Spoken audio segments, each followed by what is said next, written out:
You are tuned in to Love Your History, hosted by Preston Love Jr.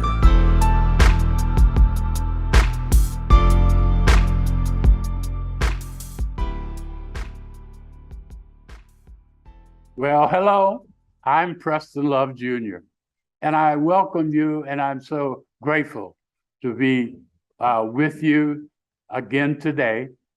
But I want to welcome you to our new podcast called Love Your History with me, Preston Love. And on this regular podcast, we'll be talking about the African American culture and history and heritage on a monthly basis. We will be with you every first Wednesday on this wonderful network. It's my pleasure. I would say that on this particular show, that I have increased enthusiasm because this is really the first show. And so let's not tarry on that. I want to say that in order to indicate your interest on this show, may I just take 30 seconds about why me talking about Love Your History? Well, let me first say that I'm 80 years old and I've lived and experienced history. I have been involved in the observance and the participation in history. I was born in 1942, and I was raised right here in Omaha, in North Omaha.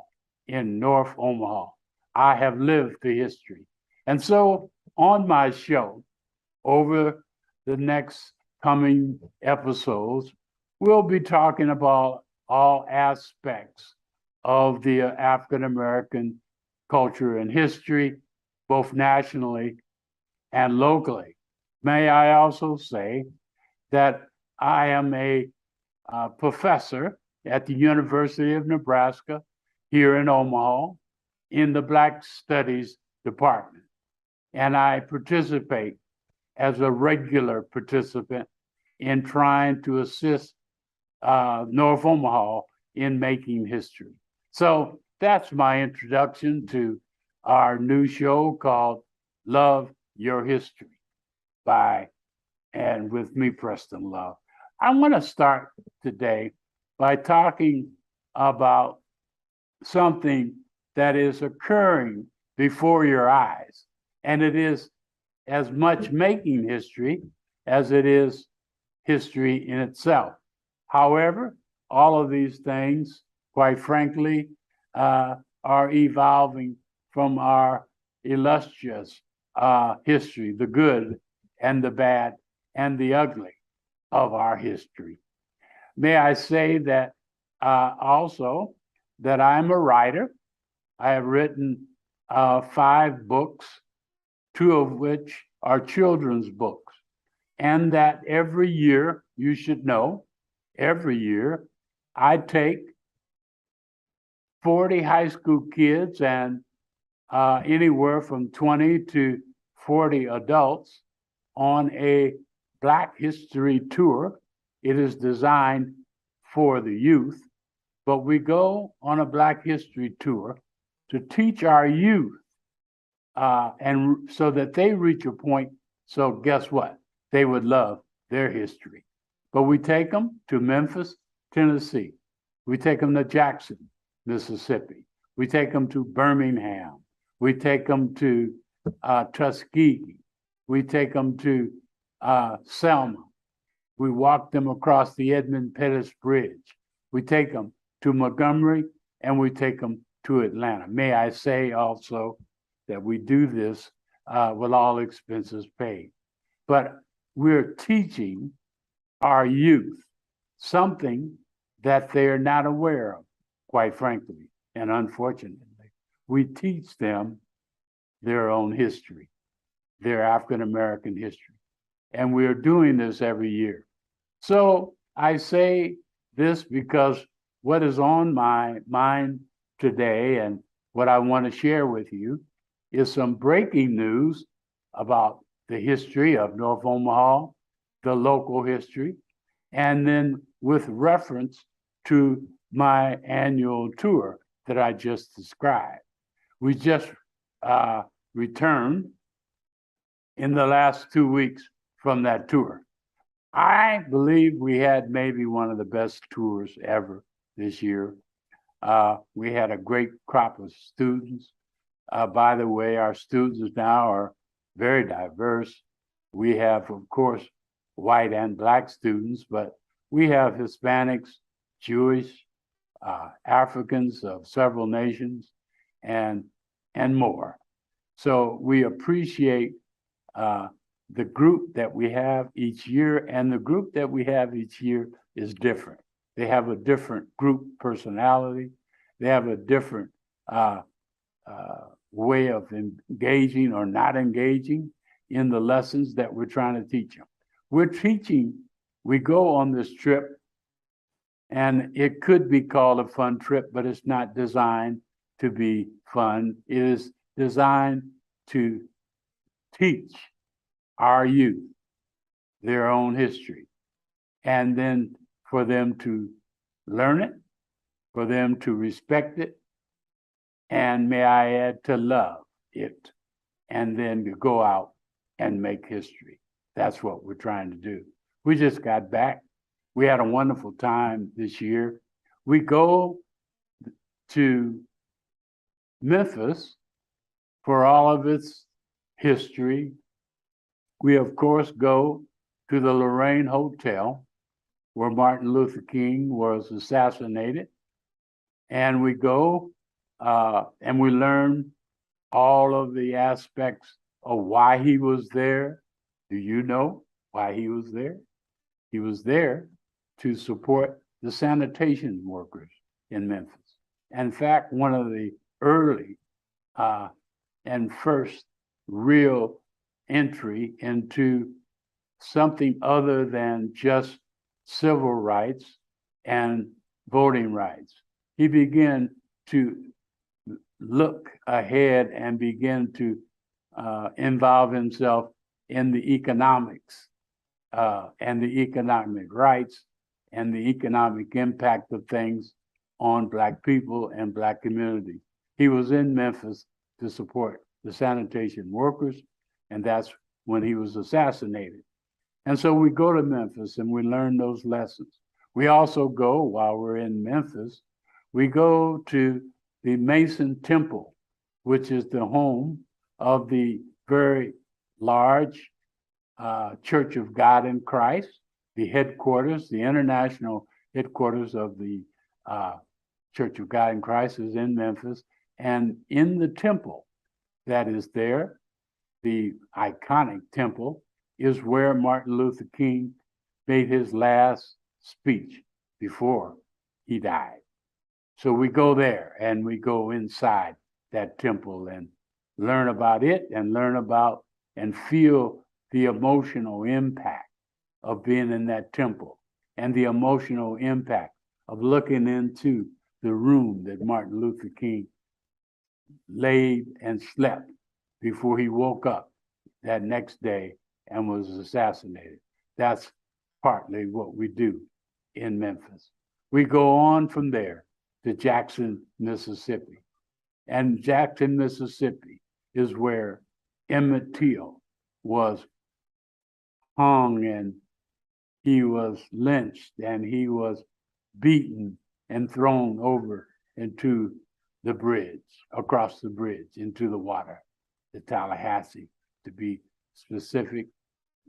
And we learn about that horrible death and all of its history. It was in 1955.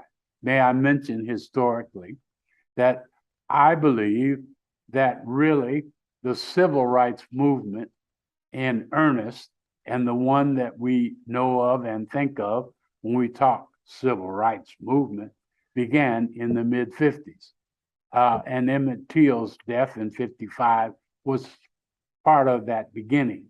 It also could be noted that in 1954, Brown versus the Board of Education was a part of that beginning, as we finally had a Supreme Court decision that broke open and destroyed the segregation, or at least legally, in our schools.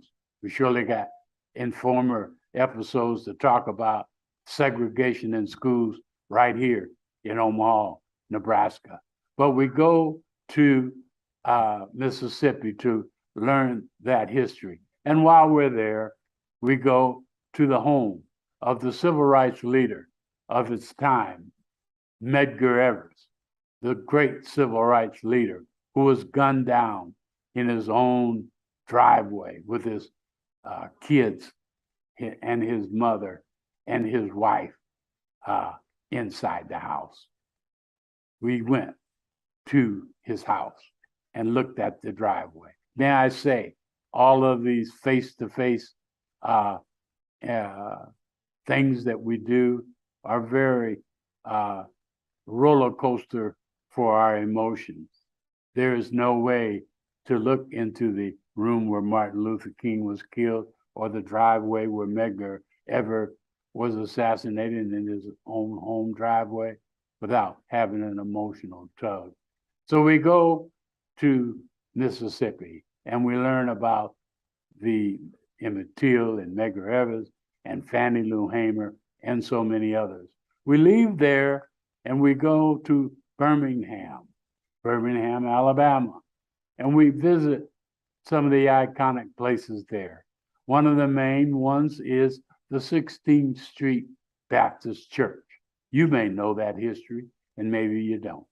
But in the 16th Street Baptist Church, which was a meeting place as the African Americans in Birmingham fought for their civil rights, may I say that church was a meeting place, but on one Sunday afternoon between Sunday school and the church service, the Ku Klux Klan planted a bomb that exploded and killed 4 little African American girls and injured nearly 20 or more as well in the 16th Street Baptist Church.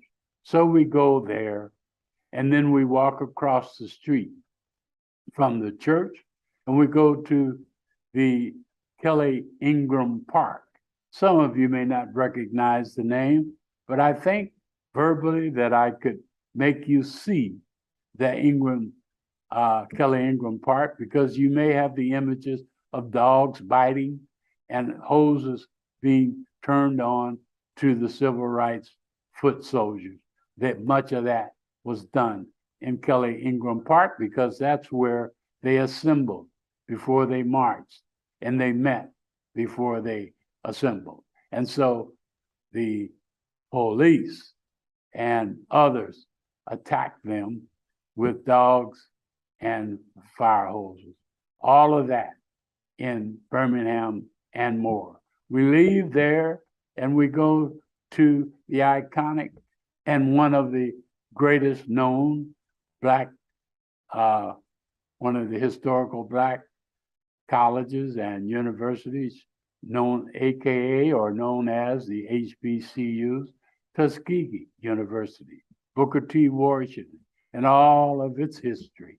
And not only that, but those of you who are students and know of the Tuskegee Airmen, they were trained on that campus, in the back of the campus, and at where there's an airport. All of that, we take the kids, those young people, I should say, to Tuskegee. And we, in some cases, talk a little bit about the opportunities at all of the HBCUs, including Tuskegee. We leave there and we go to Selma, Alabama, and all of its history. And that history is centered around the 1965 Bloody Sunday March with John Lewis across the Edmund Pettus Bridge, and all of its history.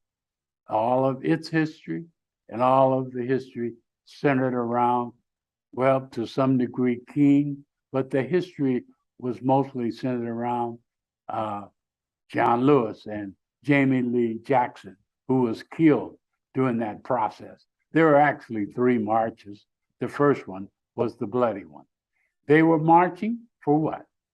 They were marching for the voting rights.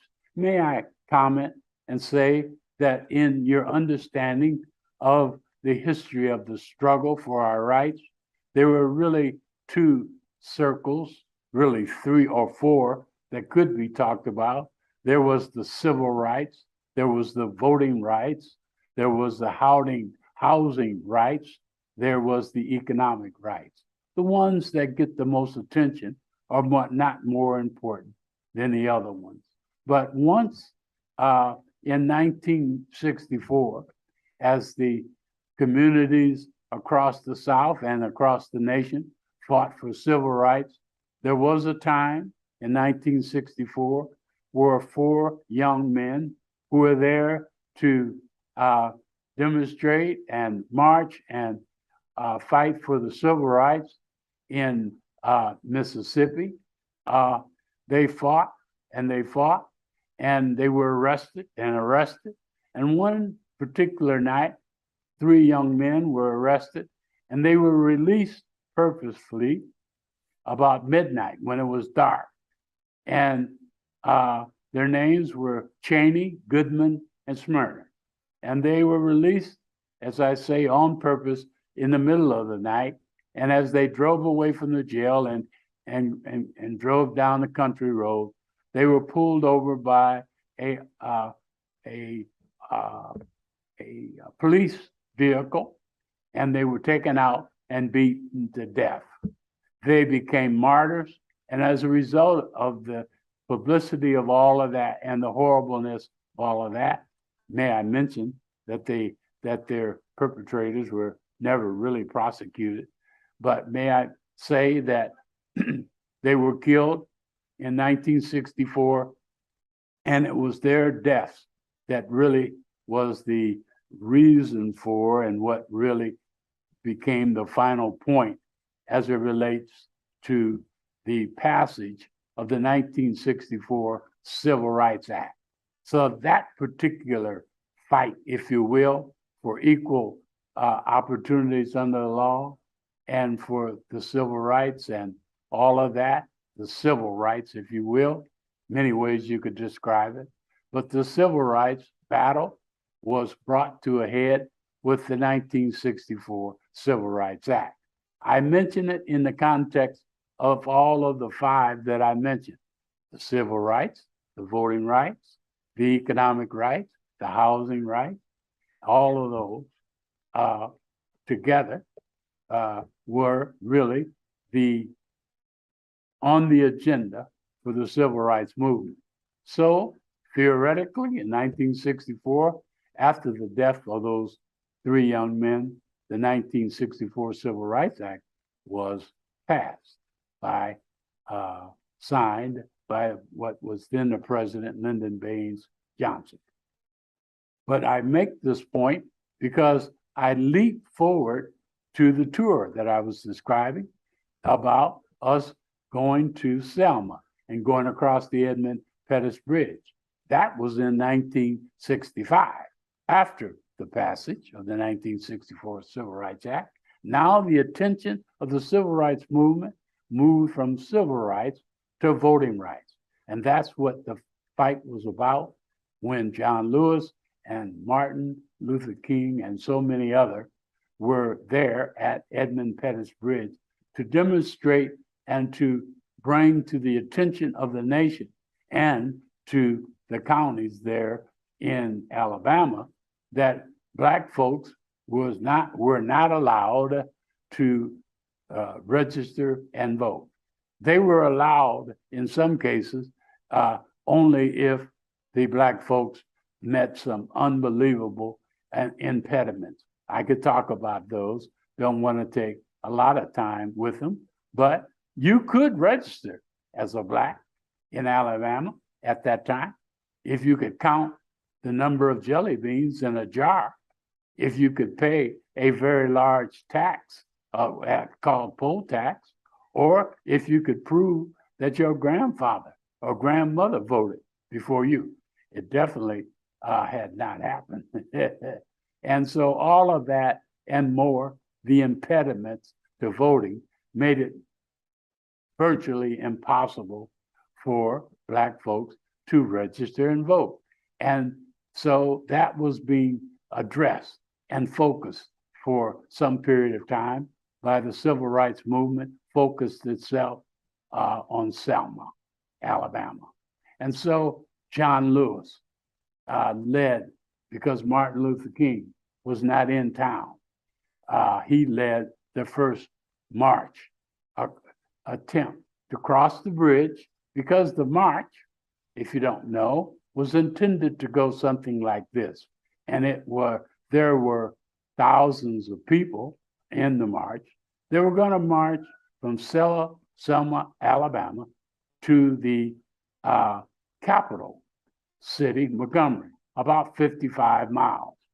Take you a long time, but that's what they had planned to do, to make it dramatic, and then go to the steps of the state house and demand that Blacks be given the right to vote. That was the plan of the Selma Civil Rights March.